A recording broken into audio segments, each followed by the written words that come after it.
Excuse me. Tomorrow begins the opening round of the NFL draft. And though I may have ideas for content after the fact, I wanted to put up one last video beforehand and know this is not another mock draft. If anything, this is just my way of saying,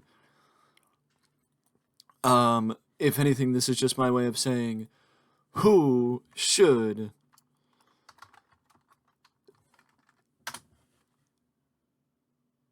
Yes, actually, tomorrow is the beginning of the NFL draft, and it runs to Saturday. But it is my way of saying who should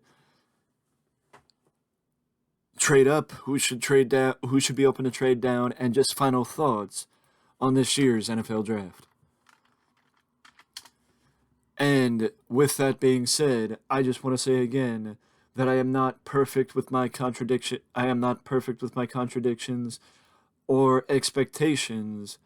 I am more or less just basing it off the opinion that I have from the research that I've done and the videos that I've watched.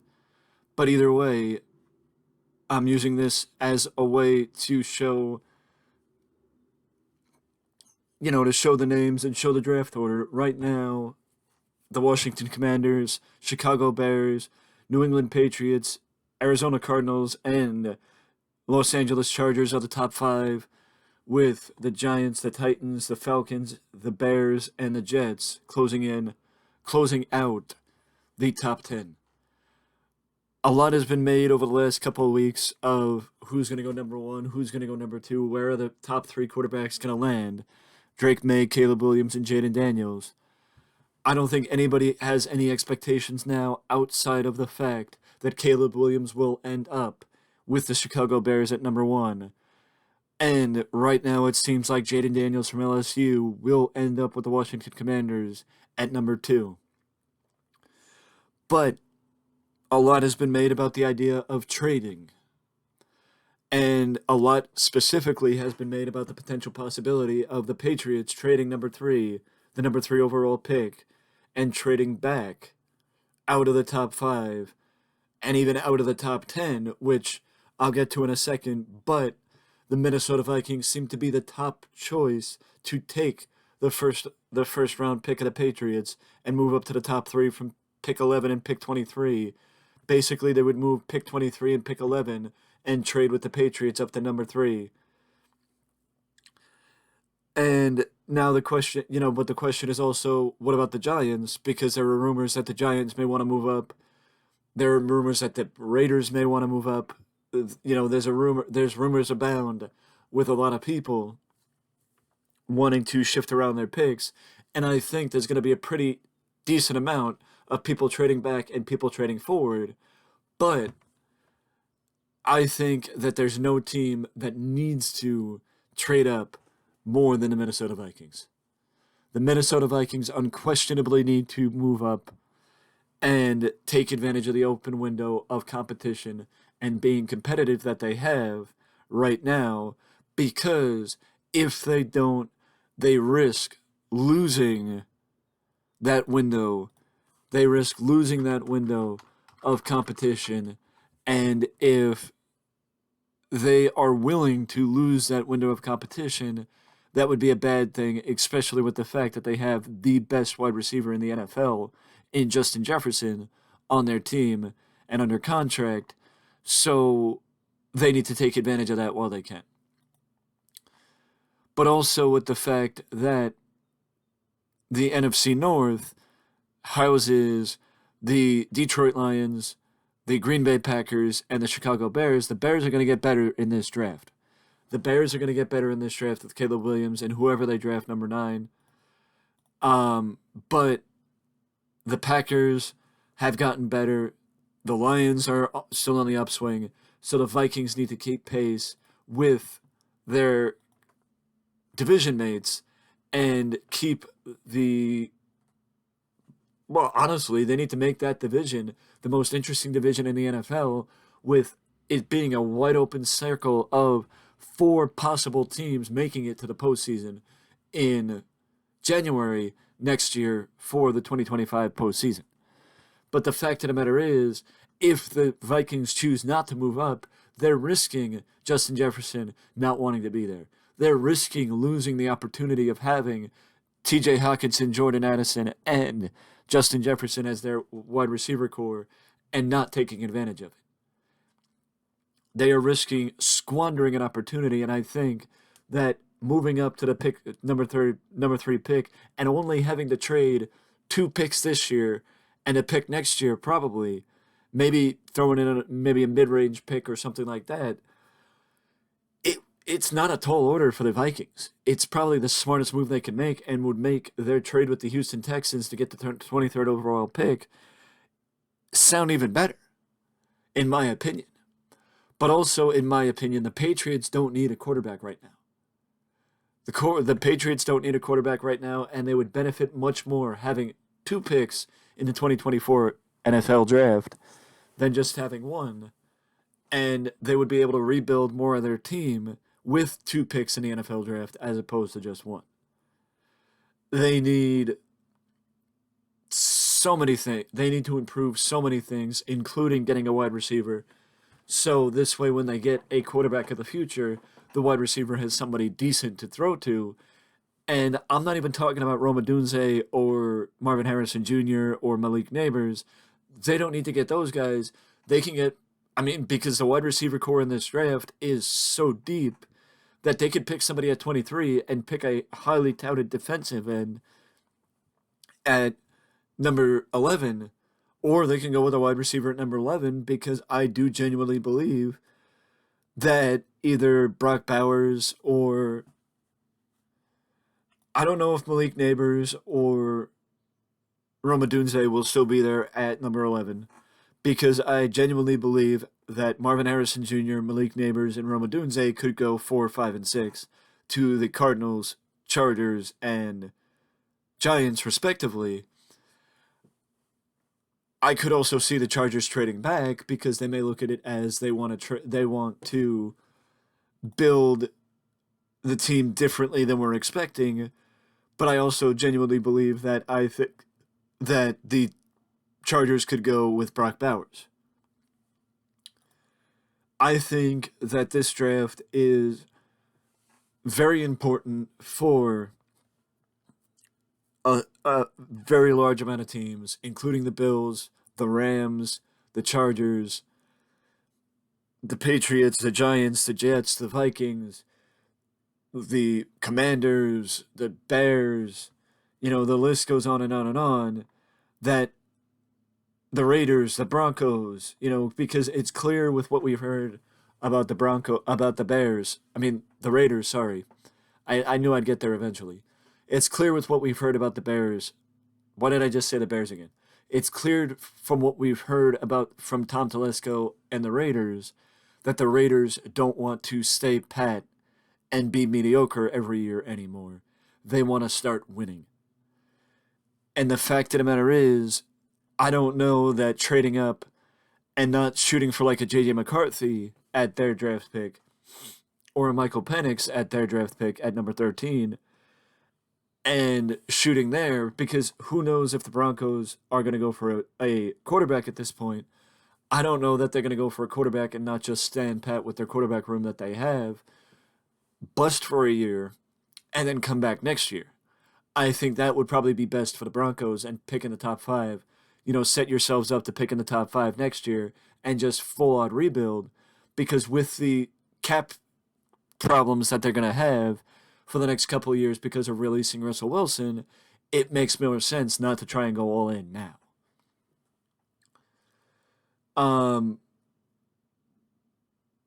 But with the fact that the Raiders are going to be looking for a quarterback, and if the Vikings do trade out of the top 15, the Patriots should not be looking for a quarterback at number 11 if they trade back with the Vikings, and the Jets are definitely not looking for a quarterback.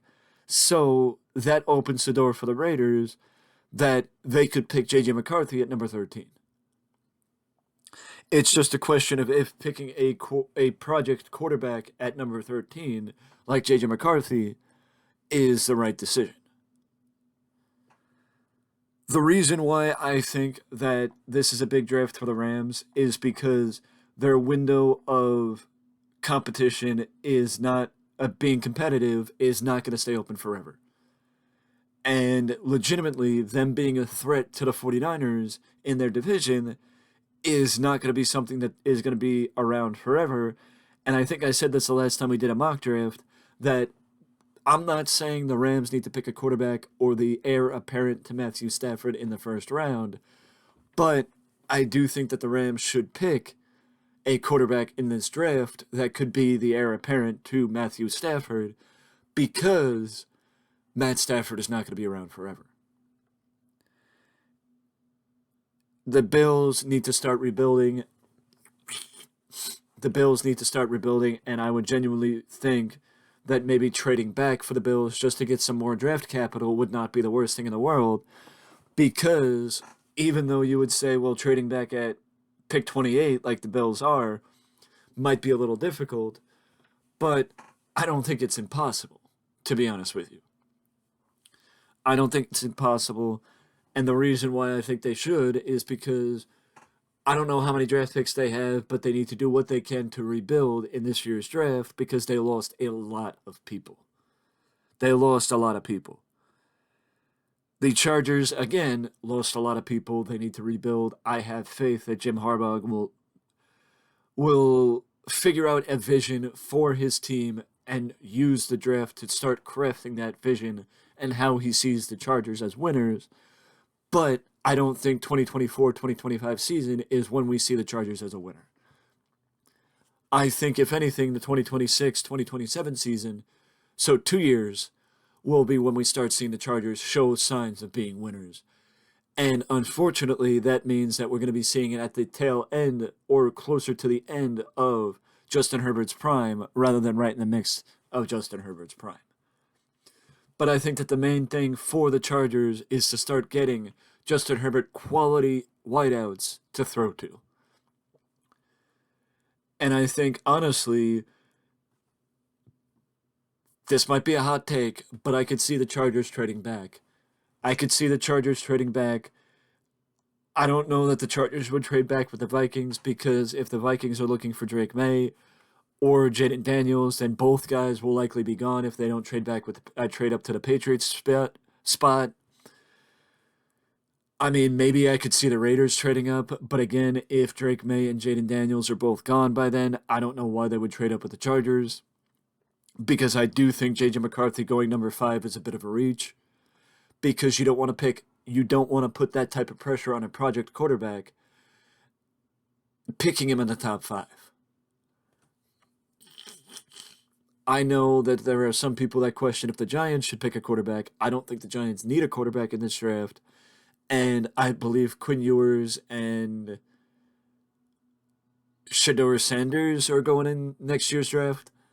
And if that's the case, I think that the Giants should be looking for those guys next year as opposed to, or get a project quarterback this year. Get a quality wideout this year, and pick a quarterback in round 2 or round 3, or maybe round 3 or round 4.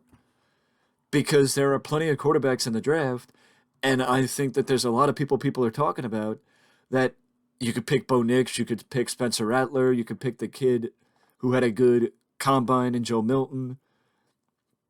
You could pick a lot of people, but the fact of the matter is, I think it would be a mistake for the Giants to pick a quarterback at number 6.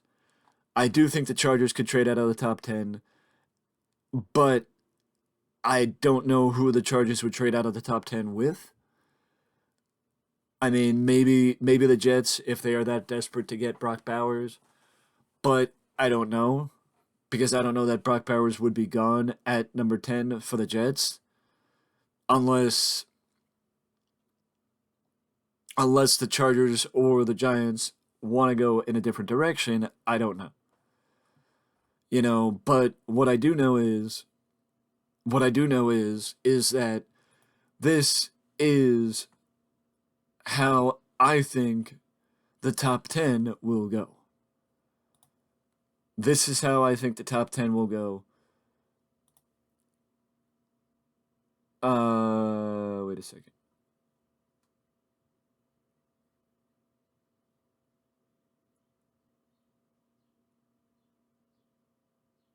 There they are.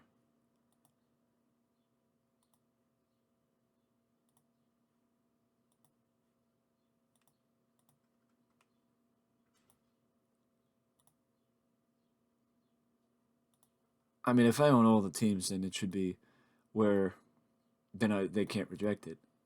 But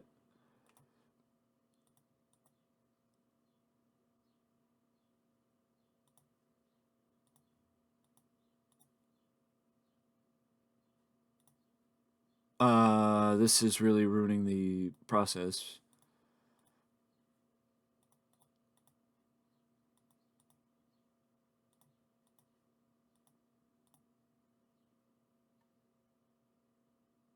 Well, point is, I think that the Minnesota Vikings will move up, and I think that the Minnesota Vikings will select Drake May as the number 3 overall pick because I think that the Minnesota Vikings need to keep their competitive window open, and the only way to do that is to pick a quarterback in the top 5 or the top 3, in my opinion.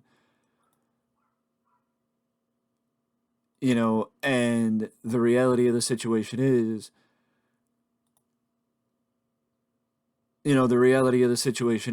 I think that the only way they're going to get a quarterback is by trading out the quarterback that they want, I should say. The only way they're going to get the quarterback that they want, I should say, is by trading with the Patriots at number 3. I don't think that they will. I don't think they will have to trade that steep of a haul, but I also think that there's not going to be any doubt that Marvin Harrison Jr. will go number 4. And honestly, if it was me, the Chargers